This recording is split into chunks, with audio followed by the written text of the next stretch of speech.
एक मिनट रुको, अभी स्टार्ट मत करना।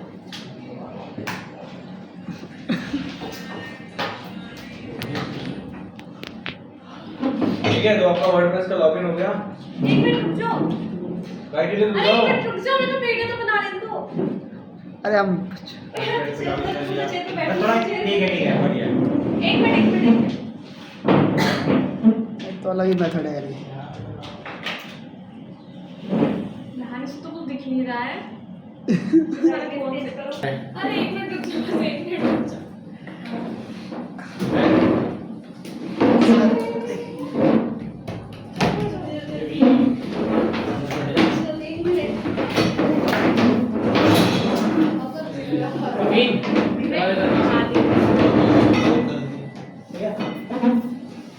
हाँ बताओ। बताओ।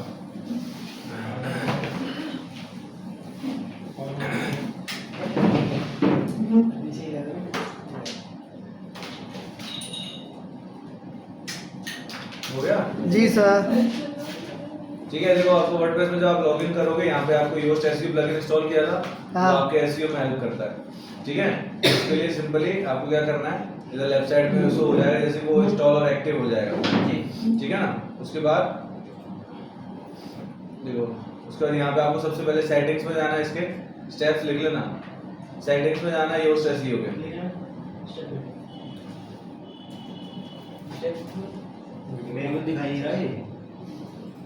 ठीक है, तेरे में एक्टिवेट नहीं है भाई मेरे, ट्राई करो। तो उसके बाद सेटिंग में जाओगे, आप नीचे जाओ, यहाँ पे आपको सारी चीजें मिल जाएगी। ठीक है, जो अपना टेक्निकल एसईओ अपन को चाहिए होता है। ठीक है, इसमें देखो स्कीमा फ्रेमवर्क है, ये इनेबल होना चाहिए। ठीक है, एक्सएमएल साइट मैप है, ये इनेबल होना चाहिए। ठीक है, इसमें क्लिक करोगे तो देखो यहाँ पे दिख भी रहा है, ये आपका ये वो है। ठीक है, साइट मैप है ये आपका, ये आपकी वेबसाइट का। इस पे लिखा हुआ है generated by Yoast SEO. Okay. ठीक है, इसके अलावा अगर आप चाहो तो साइट मैप वैसे भी जनरेट करा सकते हो। साइट मैप जनरेटर लिख देना ऐसे फ्री गूगल पे, उसमें कोई भी वेबसाइट पे जाना, उस पे जाके अपना यूआरएल पेस्ट करना वेबसाइट का, और वो आपके लिए साइट मैप बना देगा। सर एक करना फिर प्लीज ट्रायल। ठीक है, इस वेबसाइट पे गए, यूआरएल किया और ये आपका साइट मैप बना देगा। लेकिन अगर आप ऐसे करोगे तो क्या करना पड़ेगा, आपको जाके फिर मैन्युअली उसको अपलोड भी करना पड़ेगा, क्योंकि अब आपने ये बाहर से बनाया है। तो जब आप इसको बाहर से बनाओगे तो उसको क्या करना पड़ेगा, ये देखो ये साइट मैप की फाइल हो गई, इसको हाँ। डाउनलोड करना पड़ेगा। उसको डाउनलोड करने के बाद आपको जो फाइल मैनेजर होता है इनफिनिटी फ्री में, उसमें जाके आपको उसको पेस्ट करके आना पड़ेगा। इनफिनिटी फ्री में फाइल मैनेजर। ठीक है, और योस्ट एसईओ अगर करोगे तो वो नॉर्मली हो जाएगा। ठीक है, यही है ना। हाँ। ये नहीं सर दूसरा है, ये नहीं सर, ये नहीं लाउड करना पड़ेगा।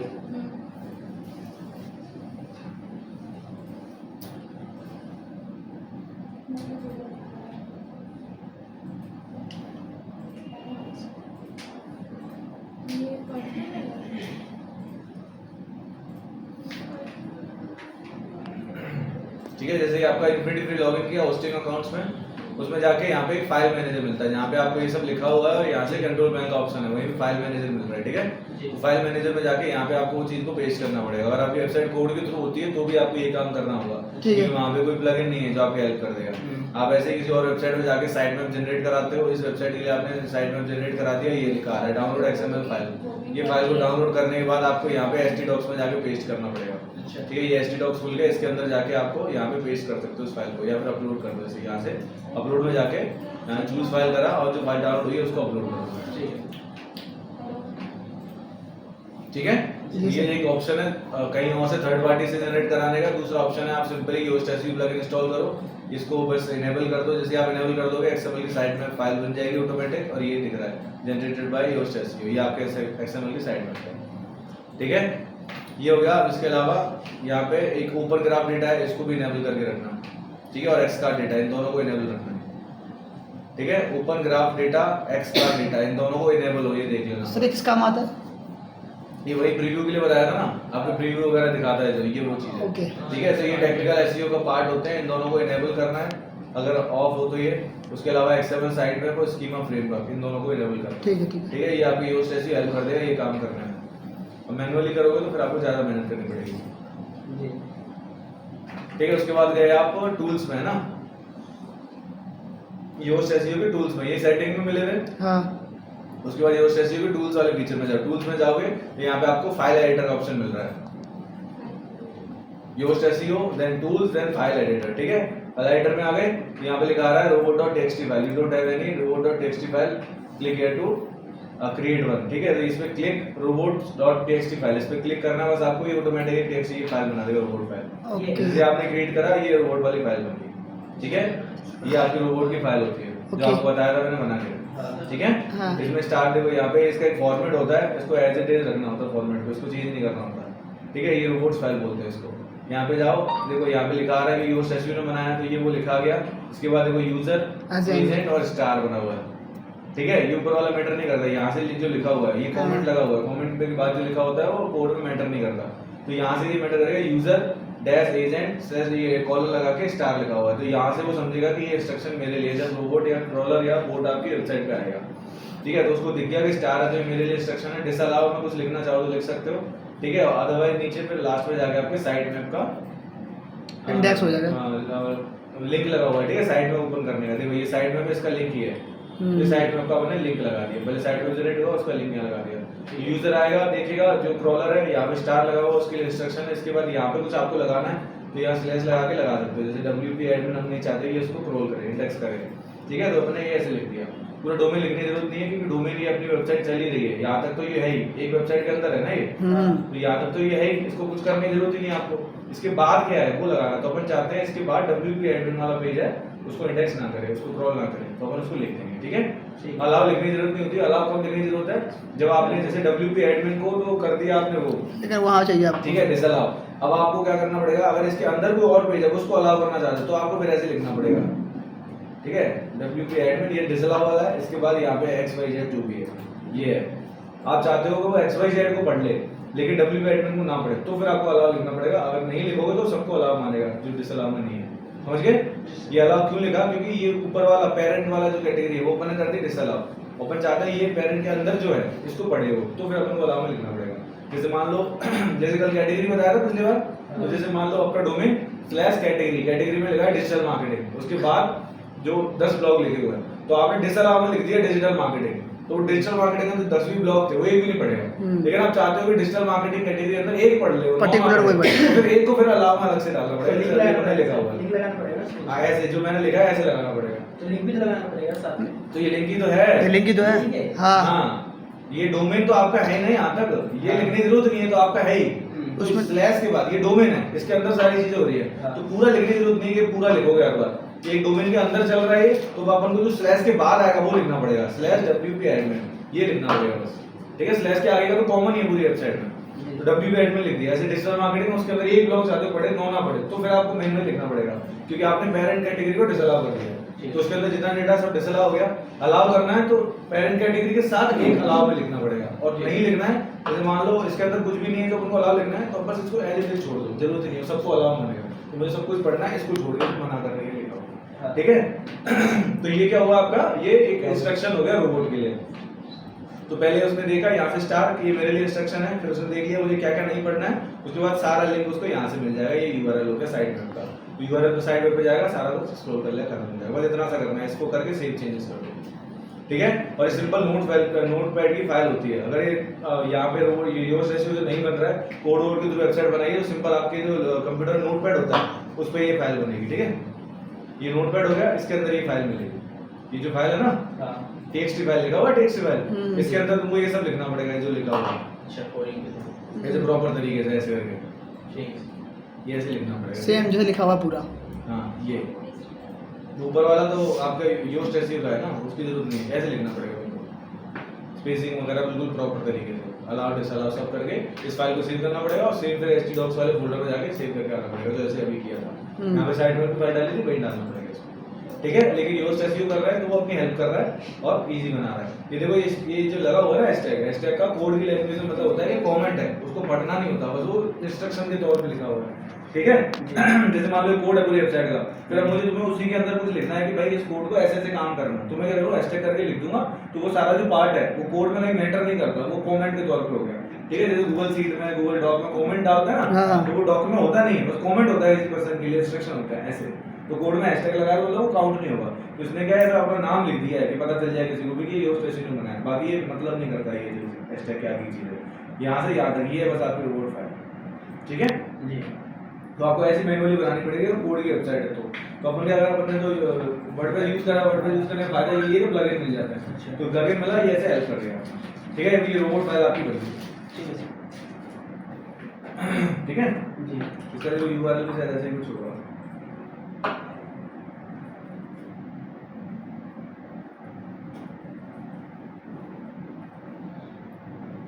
ये इतना तो समझ में आ गया ना सबको बेसिक में से, हाँ सर। यूआरएल क्या होता है और ये क्या होता है, देखो ये आ गया, ठीक है, जी। उसका यूआरएल ये है आपका डोमेन, उसके बाद /robots.txt टेक्स्ट फाइल फॉर्मेट है, क्योंकि हम उसका XML जिसके फाइल हमें प्रीव्यू फॉर्मेट चाहिए उसका फाइल का नाम लिख दिया स्लेट में। हाँ ये आ गया, ठीक है आपका। अब ये यूजर क्या करेगा, सबसे पहले आपकी वेबसाइट पे आएगा तो ये यूआरएल सर्च करेगा कि इस वेबसाइट पे ये यूआरएल का है, ये यूआरएल मिल गया, ये उसको मिल गया, ये अच्छा मुझे ये इसने बनाया, इसको छोड़ो, मुझे तो यहाँ से पढ़ना है, यहाँ से स्टार लगा हुआ है तो पढ़ लेगा कि डिसअलाउ मुझे क्या करना है, उसके बाद साइट में क्या है सबको जाके मैं छान मारूंगा, ठीक है, ये साइट में उसको पढ़ेगा, फिर यहाँ पे आएगा, ये सबको एक एक करके रिव्यू करेगा, रिव्यू करके और आपके इंडेक्स करेगा उसको, ठीक है, रिव्यू करके अगर उसको सही लगेगा तो एरर दे देगा, नहीं होगा नहीं होगा तो सही लगेगा तो उसको रिव्यू करके आपने गूगल है, अगर आपका गूगल का कोड आया तो फिर गूगल के डेटाबेस में सेव कर लेगा और आपकी वेबसाइट पे इंडेक्स कर देगा, ठीक है, तो इंडेक्स हो जाएगा, उसके बाद आपकी वेबसाइट रैंकिंग में आना स्टार्ट हो जाएगी। जी सर। ये चीज का ध्यान रखना, हमेशा वेबसाइट ऐसे खुलेगी जैसे तुम्हारी ये वेबसाइट है, ये ऐसे हमेशा खुलेगी यूआरएल से तो डायरेक्ट, ठीक है, लेकिन आपको ऐसे रास्ते रास्ते पे जाना है, यहाँ से ऐसे करके निकालना है वेबसाइट को, तो फिर आपको इंडेक्स कराना पड़ेगा, हाँ सर्च कराना होगा, ठीक है, तो दो अलग अलग चीजें होती है, सर्च में जाओगे सिंपल जैसे बताया था ना पहले, जैसे यूट्यूब लिखो हाँ। पहले देखो लिस्टिंग आएगी, यूट्यूब भी आएगा, गूगल भी आएगा, फेसबुक भी आएगा, सब आ रहा है, लेकिन यही सेम चीज अगर डायरेक्टली लिखोगे तो डायरेक्ट आप यूट्यूब पे जाओगे, ये समझ में आ गया ना क्लियर? हाँ सर। डायरेक्ट यूट्यूब पे आए तो यूआरएल डायरेक्ट उस जगह तक लेके जाता है, और अगर आपको नहीं जाना है ऐसे जाना है आपको सर्च में तो फिर लिस्टिंग आएगी, ठीक है। ये क्लियर हो गया? इस तरीके से फाइल मैनेजर में जाके आप ऐसे लिखते हो, देखो सारे कोड लिखे हुए हैं, भले अपने वेबसाइट वर्डप्रेस से बनाई है लेकिन फिर भी देखो सारे कोड लिखे हुए हैं, क्योंकि वेबसाइट हमेशा कोड में ही होती है, वर्डप्रेस भी कोड के अंदर ही काम करता है, लेकिन तुम्हारे लिए बस वो ड्रैग एंड ड्रॉप दे देता है ताकि तुम इजी यूज कर पाओ, ठीक है, तुम्हारे लिए इजी करने के लिए,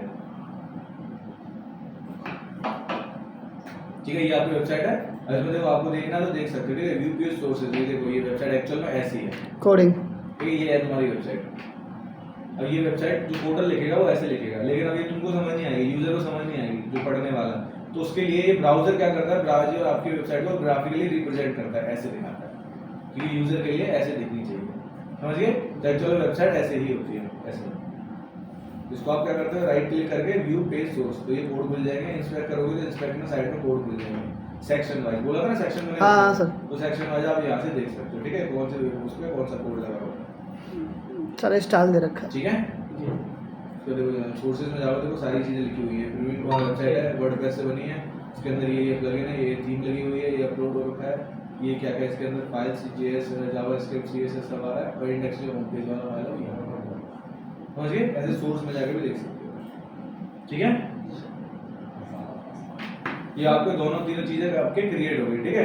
अब इसके अलावा जैसे यूआरएल वगैरह का ऑप्शन था वो हो गया, एक परमालिंक वाला बताया था मैंने, वो भी टेक्निकल हो गया है ना, सेटिंग में ये रहा परमालिंक, सेटिंग में परमालिंक, ठीक है, परमालिंक में आप जाके क्या करोगे, इस यूआरएल को स्ट्रक्चर को सेव करोगे, कि हमको कैसा रखना है, तो हम चाहते हैं कि जब भी कोई नया ब्लॉग अपन लिखे तो praveenkumar.com ये आ गया, इसके बाद स्लैश लगे कैटेगरी है, स्लैश करके पोस्ट का नाम, बताया सर पहले ठीक ही, है, ये करके आप सेव करते हो तो उससे क्या यूआरएल आपका सही रहता है, ऐसा रैंडम कुछ भी नहीं बनेगा कि xyz ये वो, समझिए रैंडम कैसा होता है, youtube.com में अब ये क्या है, डोमेन है, ह्यूमन रीडेबल है कि पढ़ के निकाल सकते हो डायरेक्टली, अब मान लो मैं कोई वीडियो करता हूं, आप देखो ये रैंडम हो गया, दिख रहा है, और ये इसने रैंडम बना लिया, क्यों बनाया, क्योंकि उसको यूनिक बनाना है, यूनिक बनाने के लिए ऐसे रैंडम अपने आप आएगा, ऐसे तुम आर्टिकल जब लिखोगे उसमें कुछ लिखोगे नहीं स्लग में, तो ऐसे ही रैंडम यूनिक बनाने के लिए रैंडम कर लेगा उसको, ठीक है, ऐसे xyz आइकन वाइकन कुछ भी नंबर्स वगैरह ऐड कर लेगा, क्लियर।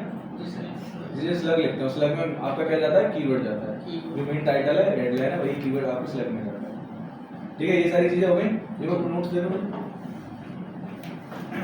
टेक्निकल चेकलिस्ट वगैरह, टूल तुम्हें गूगल का ही होता है, ठीक है, गूगल पेज स्पीड, ऐसे लिखोगे टूल आ जाएगा, ये रहा पेज स्पीड इनसाइड, या फिर गूगल का ये टूल निकाल सकते हो, ठीक है, इस पे क्लिक करो, इसी पे लिख लो, बस मुझे पढ़ी बता देना है, लिख लो।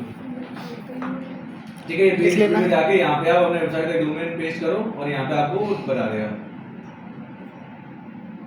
कि आपके पेज की स्पीड वगैरह कैसी है। ठीक है, ये आपने यूआरएल पेस्ट किया और आपकी पेज स्पीड यहाँ आ जाएगी, उसके अकॉर्डिंग आप उसको ऑप्टिमाइज करते हो। ठीक है, मेनली क्या रीजन होता है पेज स्पीड के कि आपका इमेज है ना, इमेज सही से हो मतलब ऑप्टिमाइज हो, साइज कम हो, ऐसा नहीं बड़े बड़े 5-5 MB की इमेज छोड़ दिया आपने तो फिर वो लोड उतना ही पेज का लोड बढ़ जाएगा और किसी पर्सन का अगर नेट स्लो हुआ तो नहीं खुल पाएगा सही से, देर में लोड होगा वो, उससे क्या होगा आपके वो टाइम लेगा तो यूजर को तो पता नहीं कि भाई क्या है क्या नहीं, वो चेक कर सकता है कि भाई बहुत देर में लोड हो रही है, वैसे इसको हटा देते हैं।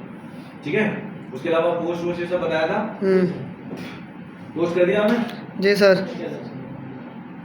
ठीक है, इसके बाद एसएसएल सर्टिफिकेट बताया था, एसएसएल सर्टिफिकेट आपके इन्फिनिटी फ्री में आएगा है ना, ये आ रहा है ये आपके जहाँ से होस्टिंग करेगा तो वहाँ पे ऑटोमेटिक आ जाएगा। अब इसमें क्या है, ऐसे करके बस आपको एसएसएल सर्टिफिकेट करना, डोमेन सेलेक्ट करना हो जाएगा, लेकिन इस पे नहीं करते इन्फिनिटी फ्री में। ये बोलता है कि जो सब डोमेन मैंने दिया है वो ऑटोमेटिक लगाऊंगा, तो 72 घंटे बाद ही ऑटोमेटिक लगाऊंगा। हाँ, ऑप्शन जब करते हैं तो उसमें दिखा देता है है। एचटीटीपीएस आ जाएगा, हां ऑटोमेटिक आ जाएगा वो। जैसे देखो इसके वाले पे आ रहा है ना, एस जो लिखा हुआ है, हाँ, हाइपरटेक्स्ट ट्रांसफर प्रोटोकॉल, और जो एस है वो एसएसएल सर्टिफिकेट का सिक्योर वाला है, तो इस पे लगा हुआ है। अगर तुम्हारी वेबसाइट में अभी नहीं लगा हुआ है तो उसको थोड़ा सा टाइम लगेगा, अभी नॉट सिक्योर आ रहा है, ऑटोमेटिक करेगा क्योंकि उसने फ्री में दिया डोमेन, तो वो खुद ही डिसाइड करेगा अगर उसको सही लगेगा तो वो अपने आप दे देगा आपको। ठीक है, अगर आप डोमेन या होस्टिंग खरीदते हो तो या तो डोमेन के साथ आएगा और होस्टिंग से खरीद रहे हो डोमेन भी एक ही सर्वर से दोनों, तो फिर वो ऑटोमेटिक वहीं से आएगा। शायद मेरा आ चुका है। ठीक है, एसएसएल सर्टिफिकेट हो गया। ठीक है, इसके बाद कैनोनिकल टैग बताया था। कैनोनिकल टैग्स क्या है, जैसे कोड में लगते हैं, जब आप वेबसाइट कोड में लिखी हुई हो तो वहां पे कैनोनिकल टैग लगता है। तो वो क्या होता है, कैनोनिकल टैग आपकी रेफरेंस होती है कि दो डुप्लीकेसी के लिए कैनोनिकल टैग लगाते हैं। मान लो दो पेज हैं, दोनों में सेम कंटेंट लिखा हुआ है, ठीक है, और दोनों ही लाइव है, भले इनका यूआरएल अलग अलग है, कंटेंट पूरा सेम है, तो अब क्या होगा, जब क्रॉलर आएगा ना तो उसको लगेगा कि यार ये कौन सा कंफ्यूजन है कि दोनों पेज एक जैसे दिख रहे हैं, यूआरएल अलग अलग है, जैसे एक पे लिखा है टीम, एक पे लिखा है अबाउट, कंटेंट दोनों में सेम है, बाई चांस आपसे किसी वजह से वो है, तो फिर क्या वो कंफ्यूज हो जाएगा कि यार आपको कौन सा पढ़ो। तो उस केस में क्या करोगे, आप एक पेज को कैनोनिकल टैग लगा दोगे, तो वो क्या जो डुप्लीकेसी है उसके लिए वो इसको ओरिजिनल मानेगा, जिस पे कैनोनिकल टैग लगा हुआ उसको ओरिजिनल मानेगा, दूसरे वाले को रेफरेंस मानेगा। ठीक है, मतलब दो ब्लॉग लिखे हैं, दोनों एक जैसे ही हैं, अब आपको कंफ्यूज होगा कौन सा वाला पढ़ना है कौन सा नहीं पढ़ना है, जब वो रिव्यू करने आएगा, वेबसाइट को रैंक कराने आएगा, तो उस केस में आप एक को कैनोनिकल मान लोगे तो उसको मास्टर पेज मानेगा, दूसरे वाले को उसका साइड पेज मानेगा। ठीक है, तो उसको रेफरेंस देगा मुझे ये पढ़ना है ये नहीं पढ़ना। तो कैनोनिकल टैग क्या होता है, आपकी डुप्लीकेसी के काम आता है, उससे बचाने के लिए। ठीक है, उसके अलावा optimisation of JS and CSS, तो जीएस और सीएसएस क्या होते हैं, जावास्क्रिप्ट और आपके जो सीएसएस कैसे कुछ सेटिंग स्टाइल से स्टाइलिंग के लिए यूज होता है, जो कलर वगैरह क्या रहेंगे, फॉन्ट क्या रहेगा उसके लिए। ठीक है, तो उसमें ऑप्टिमाइजेशन, अगर कोई कोडिंग के थ्रू अगर बनाई वेबसाइट उसमें कहीं इशू है तो उसको ऑप्टिमाइज करना। ठीक है, और उसके अलावा रिडायरेक्शन ऑफ 404 पेज, अगर आपने कोई 404 पेज बना हुआ है तो फिर आप उसको क्या रिडायरेक्ट कर लेते हो कोई और पेज पे, या उस पेज को बना लेते हो, है ना, जैसे किसी ने गलती से आपका पेज बना दिया या पहले पेज था अब नहीं है, तो वो क्या 404 एरर आ जाएगा, तो उसके लिए। ठीक है, इसके अलावा मोबाइल फ्रेंडली वेबसाइट, तो इसके लिए भी टूल्स हैं, आप सिंपली जाके लिख दो मोबाइल फ्रेंडली टेस्ट, यार मोबाइल फ्रेंडली टेस्ट ये लिखो, तो इसमें कोई भी किसी पे भी जाके कर सकते हो। ठीक है, और इसके लिए ये वाला टूल बहुत अच्छा है, स्मॉल एसईओ टूल्स। ठीक है, स्मॉल एसईओ टूल्स करके ये सबसे ज्यादा आपके काम आ जाएगा।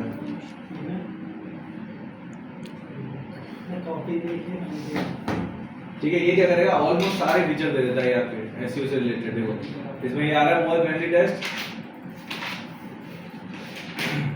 देखो इसमें सारे फीचर मिलेंगे, प्लेजर चेकर का आ रहा है, आर्टिकल रीराइटर का आ रहा है, ग्रामर चेक करने का आ रहा है, वर्ड काउंटर का आ रहा है, स्पेल चेक आ रहा है। ठीक है, पैराफ्रेजिंग आता है आपके, अपर केस, ये सब मतलब सारे फीचर मिल जाएंगे, JPG to word, speech to text और ये सारे। ठीक है, जो मोस्टली आपके एसईओ काम करने में यूज होते हैं, समझ गए। देखो ये राइटर वगैरह भी है। ठीक है, तो इसी का ये वाला भी टूल है मोबाइल फ्रेंडली वाला, ये मोबाइल फ्रेंडली टेस्ट, इस पे जाओ, इसमें जाके अपने यूआरएल को पेस्ट करो, पेस्ट करके आप टेस्ट इसको टेस्ट कर सकते हो। ठीक है, तो वो बता देगा कि आपकी जो वेबसाइट है अभी जो बनाई है आपने वो मोबाइल फ्रेंडली है कि नहीं। ये टेक्निकल एसईओ का पार्ट है। ठीक है, मतलब वो रिस्पॉन्सिव है कि नहीं है, और ये ट्राई करते हो आप रहे, है ना। अगर ये नहीं रहेगी तो इसमें आपका ज़्यादा कोई काम नहीं आता, आपने डिज़ाइन गलत उठाया, और या तो फिर जिसने डिज़ाइन अगर कोडिंग के थ्रू बनाई है तो उसने सही से नहीं बनाई है, उसको वापस बोलो भाई डिज़ाइन को सही करो, रिस्पॉन्सिव बनाओ।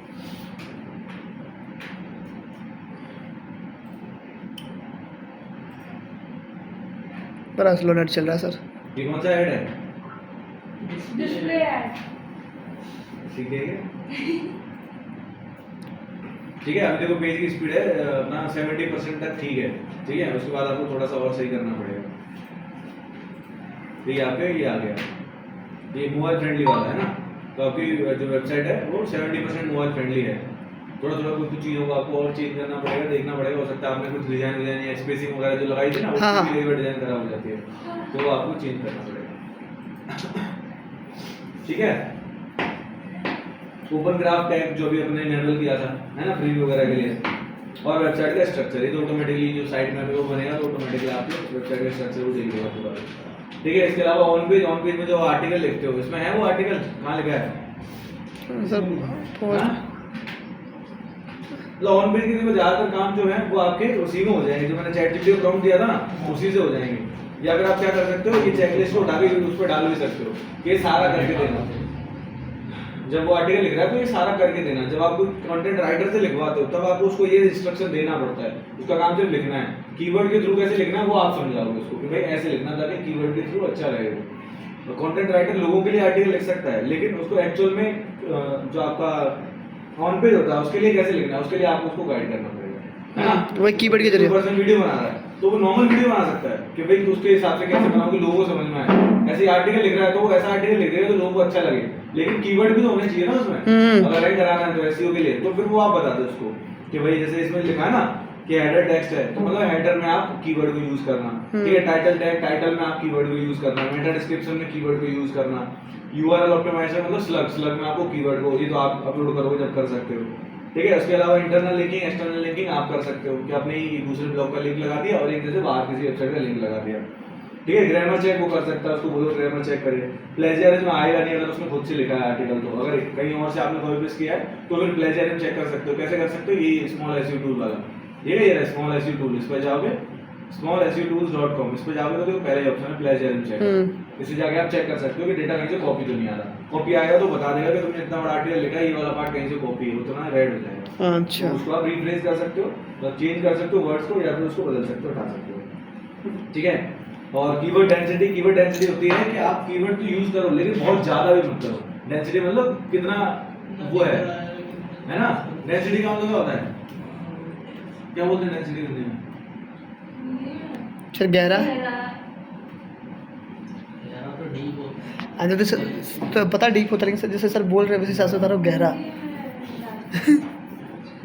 डेंस का क्या होता है? डेंसिटी ऐसे मुझे कितना विजिबल है नहीं है, मैं सर्च कर ले से अच्छा था 1 घंटे में। मतलब डेंसिटी जानते हो ना? डेंसिटी को हिंदी में घनत्व सही तो बोल तो घना मतलब जैसे वॉल्यूम, हाँ वॉल्यूम मान लो, ठीक है। जैसे मान लो बालों का बोलते हैं ना कि इसके बाल बहुत घने हैं, वही तो बोलना सर घना, उसमें बाल, ठीक है। ऐसा तो मतलब जो आर्टिकल लिख रहे हो उसमें उसकी डेंसिटी देखो कीवर्ड की, कि ऐसा भी ना हो कि हर अगली लाइन में तुमने कीवर्ड लगा रखा है, वो भी खराब है, और ऐसा भी ना हो कि 2-3 जगह कीवर्ड लगा है। तो मतलब बहुत एक वॉल्यूम सही रखते हैं, उसका डेंसिटी सही रखते हैं, बहुत ज्यादा भी नहीं बहुत कम भी नहीं, एक मीडियम लेवल पे कि पढ़ने में भी अच्छा लगे और कीवर्ड भी आ जाए स्मार्ट तरीके से, ऐसा पुट करते हैं कीवर्ड्स को, ठीक है। उसको बोलते हैं कीवर्ड डेंसिटी, ठीक है। ऑल टेक्स्ट उस दिन बताया था कि इमेज को अपलोड करो तो उसके में ऑल टेक्स्ट लगा दो, ठीक है। प्लेजियरिज्म अगर कहीं से कॉपी किया है तो कॉपीराइट आएगा तो प्लेजियरिज्म चेक कर लो आर्टिकल। और इमेज ऑप्टिमाइजेशन में क्या करोगे कि इमेज को ऑप्टिमाइज करके अपलोड करोगे, साइज को कम करके अपलोड करोगे, बहुत बड़े-बड़े इमेज नहीं अपलोड करने हैं, ठीक है। तो ये अपना ऑन पेज की चेकलिस्ट होगी, ये इसके अलावा छोटी-मोटी चीजें और होंगी, बाकी मेन चीजें यही है। तो आप क्या करते हो, जो एसईओ काम करते हो ना, तो ये चेकलिस्ट में सामने लगा लो, सारे टूल्स है ना सर ये तो। हाँ, इसको सामने लगा लो, ठीक है। जैसे मैं यहाँ बैठा हूँ, मैंने यहाँ लगा लिया, या फिर मैंने एक साइड में एक्सेल खोल लिया, तो मैं क्या करूँगा जब आर्टिकल में लिख रहा हूँ अपलोड कर रहा हूँ तो मैं ये सब चीज पढ़ते जाऊँगा। अच्छा टाइटल टैग ठीक है, चलो हो गया, यूआरएल ऑप्टिमाइज करना है, ये अपन Check. करेगा, ये करना है, तो चेकलिस्ट की तरह रखो उसको, समझ गया सर, जब काम करो तो सारे देखते जाओ, करते जाओ, ठीक है। प्लेजियरिज्म चेक करना, ये कॉपी करा पेस्ट करा, ठीक है। अपना इमेज ऑप्टिमाइज करना, इमेज ऑप्टिमाइज कर दिए, ऑल टेक्स्ट लगाना, ऑल टेक्स्ट लगा दिए, कीवर्ड डेंसिटी ये सब चेक करना, इंटरनल लिंकिंग करनी है, इंटरनल लिंकिंग कर दी। तो ये आपके चेकलिस्ट के तौर पे, इसलिए चेकलिस्ट वर्ड लिखा हुआ है, ठीक है। ठीक है तो सर। काम करो तो ये सब काम कर दो। जैसे एक वेबसाइट बनाई है तो अपन ने ये सारे काम करे है ना, टेक्निकल वाले, साइट में बनाया, रोबोट फाइल बनाई, पेज स्पीड चेक करी, एसएसएल करा, ये सब करा, ऐसे चेकलिस्ट के तौर पे इसको काम करेंगे, ठीक है। तो एक आर्टिकल अपलोड कर दोगे तो तुम्हारा ऑन पेज हो गया। ऑन पेज में क्या होता है, मोस्टली ज्यादा यूजर का इंटरेक्शन होता है, और वहां पे 2 चीजों का काम होता है, एक आपका यूजर के लिए सही हो पढ़ने में, वो दूसरा कीवर्ड्स अच्छे से इनपुट हो, ताकि वो एक तरफ से क्रॉलर के लिए भी सही हो, एसईओ फ्रेंडली हो, और दूसरी तरफ से यूजर के लिए भी पढ़ने लायक हो। तो 2 चीजें ऑन पेज में आती है, ठीक है। अब इसके अलावा आपका आ गया ऑफ पेज वाला। तो ऑफ पेज में क्या करते हो, मेनली आप एक्टिविटी, सोशल मीडिया एंगेजमेंट, फिर सोशल मीडिया पर शेयरिंग वगैरह, लेकिन ये मेन नहीं है, ठीक है। मेन बैकलिंक ही होता है और बैकलिंक के टैग होते हैं, ठीक है। ऑफ पेज एक्टिविटी में मेन बैकलिंक और बैकलिंक्स के टैग, ठीक है, जैसे guest blogging, article submission, Q&A submission, जो लिखा है सारे। इसके अलावा फिर होता है सोशल मीडिया एंगेजमेंट और ब्रांड मेंशंस वगैरह, ठीक है। अगर आप ये बोलोगे ऑफ पेज में बैकलिंक्स ही होती है तो भी चल जाएगा, ठीक है, क्योंकि सबसे मेन चीज वही है, बाकी सब छोटी मोटी चीजें हैं। तो ऑफ पेज एक्टिविटी में, ऑफ पेज एसईओ में क्या करते हैं, मेन बैकलिंक्स बनाते हैं और बैकलिंक्स के टाइप होते हैं। टाइप कैसे होते हैं, काम सिंपल सा ही है, बैक वहां से जाके लिंक लेके अपने पेज पे लाना है, वो बैकलिंक हो गया। बस जैसे टाइप की वेबसाइट से लेके आओगे उसका उस वैसा नाम रख देते हैं। कोरा से लेके आओगे Q&A सबमिशन बैकलिंक, ठीक है। पिंटरेस्ट से लेके आओगे इमेज सबमिशन बैकलिंक, ठीक है। Vimeo से लेके आओगे तो वीडियो सबमिशन बैकलिंक, तो जहाँ से लेंगे उसका नाम भेजेगा। हाँ, जिस टाइप की वेबसाइट से लेके आओगे वैसा उसका नाम लिखोगे, ठीक है। जैसे मान लो अभी कोरा की बात करते हैं, ठीक है। अपने कोरा पे अकाउंट है तुम्हारा, ठीक है। ये कोरा क्या है, Q&A सबमिशन वेबसाइट है, Q&A सबमिशन तो वेबसाइट ये वेबसाइट आ गई। इसमें हमने क्या करना है, सिंपल सा गूगल का एक अकाउंट बनाना है। तो एक चीज का ध्यान रखना कि जब एसईओ का काम करो ऑफ पेज का जो रेगुलर होगा, तब क्या करना होता है, एक जीमेल और एक पासवर्ड सेव करके रख लो, ठीक है।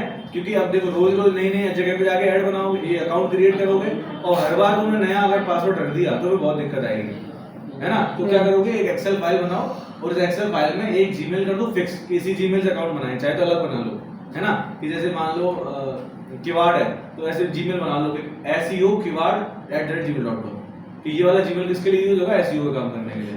और पासवर्ड एक फिक्स कर लो कि ये फिक्स पासवर्ड हर जगह पे डालना है मुझे, ठीक है। अभी तक जो अपने काम किया उसमें फिक्स नहीं रखते, इसमें रखेंगे। क्यों, क्योंकि अपन रेगुलर 10-10, 20-20 वेबसाइट पे अपन अकाउंट क्रिएट कर रहे हैं और वो अपन अलग अलग करेंगे, उसको कहाँ तैयार करोगे। तो इस वजह से आईडी पासवर्ड सेम रखो, जीमेल आईडी, चाहो तो यूजर नेम भी रख लो, कहीं जरूरत पड़ेगी तो यूजर नेम और ये और पासवर्ड ये सेम रखो एसईओ काम के लिए। ताकि क्या है, अभी मान लो तुमने जाके 100 वेबसाइट पे बैकलिंक लगाया, उसके बाद कोई और लगा रहा है, तुम उसको आईडी पासवर्ड दोगे तो चेक कर सकता है जाके कि अच्छा ये यहाँ पे कोरा पे लगाया इसने, आईडी पासवर्ड डाल के चेक करता हूँ कैसा है, समझ गए। तो इसमें एसईओ केस में आईडी पासवर्ड फिक्स कर देते हो, यही रहेंगे। और बाकी जो बिजनेस की डिटेल मैंने तुमसे मांगी थी ना स्टार्टिंग में, वैसे डिटेल लिख लेते हो, क्योंकि ये वजह से बिजनेस लिस्टिंग करके एक होता है, हाँ बिजनेस लिस्टिंग एक बैक वो होता है बैकलिंक का टाइप। तो उसमें क्या होगा कि आप ऐसी वेबसाइट ढूंढोगे जहाँ पे अपना बिजनेस लिस्ट करते हैं, ठीक है। अब वहाँ पे जहाँ पे बिजनेस लिस्ट करने जाओगे वहाँ पे क्या वो चीजें मांगेगा जो डिटेल होती है, बिजनेस ओनर का नाम बताओ, कंपनी का एड्रेस बताओ, कंपनी का जीमेल बताओ, कंपनी का फोन नंबर बताओ, है ना। आपका डिसीजन मेकर जो पर्सन होता है, बिजनेस का मालिक ही मान लो, उसका नाम बताओ। तो अब ये चीज इस वजह से एक जगह लिख के रखते हैं।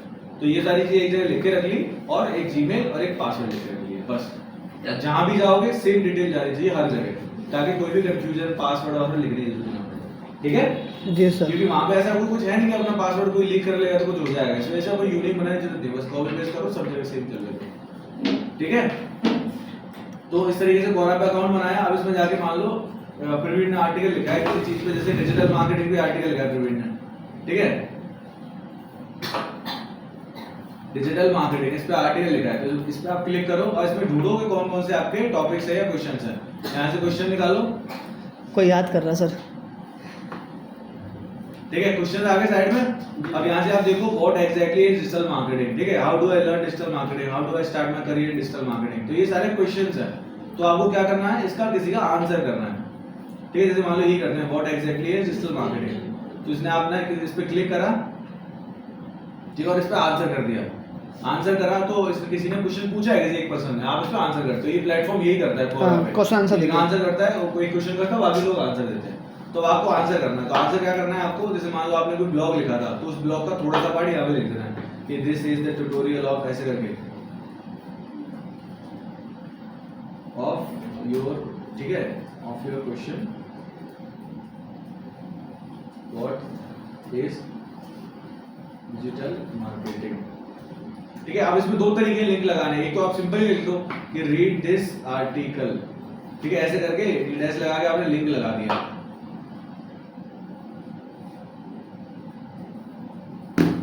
बहुत बढ़िया, ठीक है। मान लो एक तो आपने ऐसे लिंक लगा दिया, ठीक है जी, और दूसरा आप क्या करोगे, एक तरीका हुआ ऐसे लिंक लगाने का सिंपल, और दूसरा आप क्या कर सकते हो कि ये करोगे ना, जिससे आपका बैकलिंक तो बन जाएगा लेकिन कीवर्ड वाला बैकलिंक नहीं बनेगा। तो उसके लिए क्या करना है आपको, जैसे आपने ये जो लिखा है ना, इसके ऊपर लिंक लगाना होता है आपको, ठीक है, तो इस पे जाओ, यहाँ पे आपको लिंक Link, ऑप्शन मिल जाएगा, ये हाँ। लिंक ऑप्शन मिल गया, यहाँ पे तुमने अपने लिंक को पेस्ट कर दिया और ऐड कर दिया। ठीक है, मान लो ये तुम्हारा पेज का वो है, ठीक है, ये आपका आ गया URL जैसे peakmallastblog.com/digital-marketing, ठीक है, ऐड कर, तो आपने इसको ऐड कर दिया, हो लग तो गया, अब क्या हुआ, देखो ये ब्लू हो गया, हाईलाइट ठीक हो है, गया। तो इसको बोलते हैं हाइपरलिंक लगाना। हाँ, तो ये किसी ने क्वेश्चन पूछा था, what is digital marketing, this is the tutorial of your question, what is digital marketing, ये आपने या जो भी थोड़ा बहुत लिखा है, मतलब जैसे मान लो 1000 वर्ड का आर्टिकल है, तो यहाँ पे आप उसमें से 1-2 पैराग्राफ पेस्ट कर दो, ताकि उसका इंटरेस्ट जागे, उसको लगे हाँ इस पर्सन को आता है, उसके बाद उसको बोलोगे आगे पढ़ना है, तो आप ऐसे करके लगा सकते हो, या तो ऐसे रीड दिस ब्लॉग ये, या फिर ऐसे हाइपरलिंक लगा के, ठीक है। समझ गए। तो जी। हाइपरलिंक लगा के आओगे तो कीवर्ड हाईलाइट हो रहा है, तो कीवर्ड हाईलाइट होगा तो आपके कीवर्ड पे आपका वो ब्लॉग रैंक करने लगेगा, क्योंकि आपने उस कीवर्ड को हाईलाइट करके हाइपरलिंक करा है, ठीक है, और यहाँ पे वो कोई क्लिक करेगा इस पर्सन को तो वो आपकी वेबसाइट पे जाएगा, तो ट्रैफिक भी आया, कीवर्ड के थ्रू आया, तो आपके कीवर्ड पे भी रैंकिंग बढ़ेगी, समझ गए। और इसको पोस्ट कर देना, कर दो ये post। क्वेश्चन का आंसर करा आपने, इसको पोस्ट कर दिया, तो आपने क्या करा है, आपने एक बैक लिंक बनाया, किस टाइप का बनाया, Q&A सबमिशन बनाया, ठीक है। अब इसमें क्या करना होता है, ये आपने कर दिया ना, उसके बाद आपको क्या करना है, इसका लिंक कॉपी करके रखना होता है, क्यों सर? समझिए, ये आपने पोस्ट कर दिया, अब आपको इसको लिंक को कॉपी करके एक एक्सेल फाइल में सेव करके रखते हैं, क्यों, क्योंकि मान लो कई जगह क्या होता है ना कि आपको पेंडिंग आ जाता है कि आपने ये काम किया है, जैसे होता है ना फेसबुक में पेज है तो उसमें एक एडमिन होता है, तो आपने अपनी वेबसाइट के लिए लेना था एक वो, तो आपने पोस्ट करा, उस ग्रुप में डाल दिया, अब उस ग्रुप का एडमिन जब तक अप्रूव नहीं करेगा वो जाएगा नहीं, तो उस केस में क्या है, लिंक कॉपी करके रखो, तो क्या मान लो 1 दिन बाद 2 दिन बाद जब होगा तो आप जाके चेक कर सकते हो कि वो अप्रूव हो गया कि नहीं, और वहां पे जहाँ एक्सेल है वहां पे स्टेटस में लिखते हो पेंडिंग है अप्रूव हो चुका है, समझ गए। तो ये इस तरीके से ये क्या करा हमने, Q&A सबमिशन का एक बैकलिंक बनाया, ऐसे ही आपके सारे बैकलिंक्स होते हैं, ठीक है, करना कुछ नहीं होता, एक बार अकाउंट बना लो, फिर बार-बार आप एक जगह से ले सकते हो, जैसे Quora है, ये सारी बड़ी-बड़ी वेबसाइट है, यहाँ से मल्टीपल टाइम्स ले सकते हो, कुछ छोटी-मोटी वेबसाइट है वहाँ से एक बार 2 बार ले लो, ठीक है। और आपको ये वेबसाइट्स मिलती कहाँ से है, तो उसके लिए सिंपली आप ऐसे लिख सकते हो, जैसे Q&A submission websites for SEO, ये आपने सिंपल लिखा, आपको बहुत सारे ऐसी वेबसाइट्स मिल जाएंगे, यहाँ से आप निकाल सकते हो, देखो 1000+ best question answer websites for site listing, इधर यहाँ पे जाओ, यहाँ पे आप जाके आपको लिस्ट मिल जाएगा, ये मिल गया, ठीक है, Quora.com, answer.com, reddit.com, ask.fm, WikiHow, ये वो सारी, देखो कितनी सारी वेबसाइट्स हैं जिन पे आप जाके अकाउंट बना के अपने लिंक लगा सकते हो, समझ गए। यस ऐसे ही सब तरीके की सर्च कर सकते हो, ये भी आपका हो गया, जैसे ईमेल सबमिशन है, ईमेल सबमिशन, तो ईमेल सबमिशन लिख दो, ये आ गई जो 100+ ईमेल सबमिशन वेबसाइट, इसमें जाओ यहाँ पे लगा सकते हो, लिंक्डइन हो गया, फेसबुक हो गया, माइस्पेस, ड्रॉपबॉक्स, ट्विटर, आर्काइव, ये सारी देखो पिक्सल, ये सब वेबसाइट पे जाके आप सेम काम कर सकते हो, यहाँ पे जाओ अकाउंट बनाओ, एक ईमेल डालो और अपने लिंक लगा दो, समझ गए। कैसे, बस हर एक वेबसाइट का ये जितनी मैंने लिखा है, इसके अलावा बहुत सारे होते हैं लेकिन मेन में नहीं है, तो इस तरीके की वेबसाइट आप ढूंढो और इन पे लिंक लगाना स्टार्ट करो, ठीक है। जैसे बिजनेस लिस्टिंग भी है, business listing websites for SEO, ये देखो 100% बहुत सारे ऐड मिलेंगे, लिंक तो कमी नहीं है, देखो ये सब क्या करते हैं, वेबसाइट आपके बिजनेस लिस्ट करने का काम आती है, तो इस वेबसाइट को खोलो, इस पे अकाउंट बनाओ, Quora की जैसे सिंपल सा वही सेम ID पासवर्ड, और उस पे जाके अपना लिंक लगा लो अपनी वेबसाइट में। तो ऐसे क्या करते हो आप, रेगुलर बेसिस पे 10-12 लिंक रोज लगाते हो, ठीक है। तो एक एक्सेल फाइल आप बनाओगे, इसके लिए करना क्या होता है, एक एक्सेल पे फाइल बनानी होती है सिंपल, उसको लिखते हैं SEO रिपोर्ट, ठीक है। और आपको क्या करना होता है, सबसे पहले वो जो कीवर्ड रिसर्च करा था हमने, है ना, गूगल कीवर्ड प्लानर के अकॉर्डिंग, उसमें 10 कीवर्ड थे, वो 10 कीवर्ड फाइनल कर लिए हमने। अब वो हो गए, दूसरी टैब बनाओ एक्सेल में साइड में, मतलब गूगल शीट्स में साइड में दूसरी टैब, उसमें लिखो कि अभी उन कीवर्ड पे अपनी वेबसाइट कहाँ पे रैंक कर रही है, ठीक है। तो उसके लिए क्या कर सकते हो, ये स्मॉल SEO टूल इसमें आता है कीवर्ड रैंकिंग वाला, या तो ऐसे निकाल लो, और या तो क्या करो, या फिर मैन्युअली गिन सकते हो, ठीक है। जैसे मान लो ऐसे मैन्युअली भी गिन सकते हो, जैसे डिजिटल मार्केटिंग एजेंसी, ये किसी ने सर्च करा, ठीक है, तो आपने ये कीवर्ड चूज करा है, अब आप देख रहे हो हमारी वेबसाइट कहाँ आ रही है, तो आप ये कीवर्ड डालो और ऐसे मैन्युअली काउंट कर सकते हो, ऐड को काउंट नहीं करते, मैन्युअली करो ऐसे ऑर्गेनिक वाले में, जैसे एक हो गई, ठीक है, ये दूसरी हो गई, तीसरी हो गई, चौथी, 5वीं, 8वीं, 9वीं, 10वीं, मान लो अपना यहाँ पे आ रहा है, ये अपनी वेबसाइट है, तो आप क्या लिखोगे, इस वाले कीवर्ड पे अपनी वेबसाइट 10वें नंबर पे रहेगी, ठीक है। और उसके बाद अगर आ गया है तो यहाँ से देखो 100 तक है, हर पेज पे 10, 100 हुए, तो 100 के अंदर अगर आ रही है तो मैनुअली कर लो, लेकिन वो ज्यादा मेहनत का काम हो जाएगा, तो इसके लिए सिंपल सा कोई भी टूल ले लो, या तो ये वाला है कोई भी टूल ले लो, तो कीवर्ड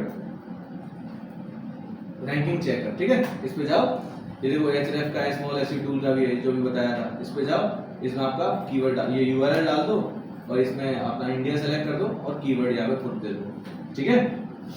डिवाइस सेलेक्ट कर सकते हो, डेस्कटॉप मोबाइल कुछ फर्क नहीं पड़ता, यहाँ पे अपना यूआरएल दे दो, ये तुम्हारा वेबसाइट है, और यहाँ पे कीवर्ड दे दो और सर्च कर दो, वो ये बता देगा कि तुम्हारी वेबसाइट कौन से कीवर्ड है, कौन से नंबर पे आ रही है। अगर आउट ऑफ 100 होगी, 100 के अंदर भी नहीं होगी तो नॉट अवेलेबल लिखा जाएगा, ठीक है। तो एक आपने एक्सेल बनाया, उसमें पहले कीवर्ड लिखे, ठीक है, उसी में ये वाली चीज भी लिख सकते हो जो मैंने बताया, बिजनेस की डिटेल और एक जीमेल, एक पासवर्ड और एक यूजर नेम जो फिक्स रहेगा। एक ये हो गया, दूसरे टाइम में कीवर्ड हो गए, तीसरे टाइम में रैंकिंग बना लो। तो रैंकिंग क्या हमेशा हर 15 दिन में, एक महीने में चेक करते हैं, 7 दिन में उतना फर्क नहीं आएगा, पर 15 दिन में महीने भर में आ जाएगा।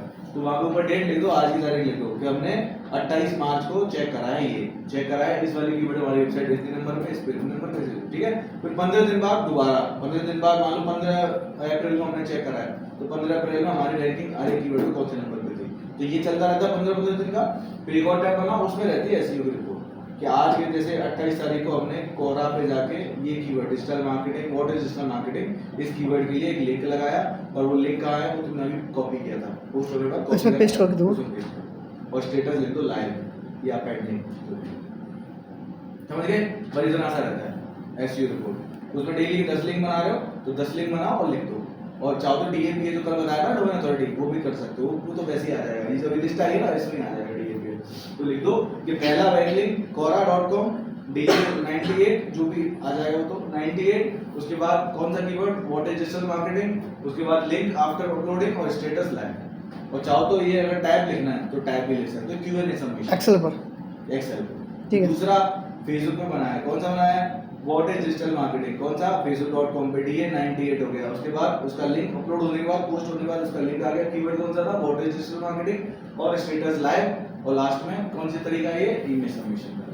तो बस डेली की 10-15-20 ऐसे बैकलिंक रोज बना, ठीक है। तो ये आपके एसईओ की रिपोर्ट होती है, जो कोई भी क्लाइंट है आपका बॉस मांगेगा कि हमने क्या क्या काम किया है, तो रिपोर्ट दिखाते तो हैं। रैंकिंग रिपोर्ट, एसईओ का डिटेल पहला, दूसरा रैंकिंग रिपोर्ट, और तीसरा आपके रेगुलर क्या काम कर रहे हो उसकी रिपोर्ट, उसको बोलते हैं एसईओ की रिपोर्ट, ठीक है। रियल जो प्रोजेक्ट में दी जाती है ऐसी दी जाती है, ठीक है। तो आप अपने क्लाइंट को वही भेजते हो, समझ गया सर, समझ गया, क्लियर, बिल्कुल डिटेल में बस बंद कर दो। हो गया सर। सर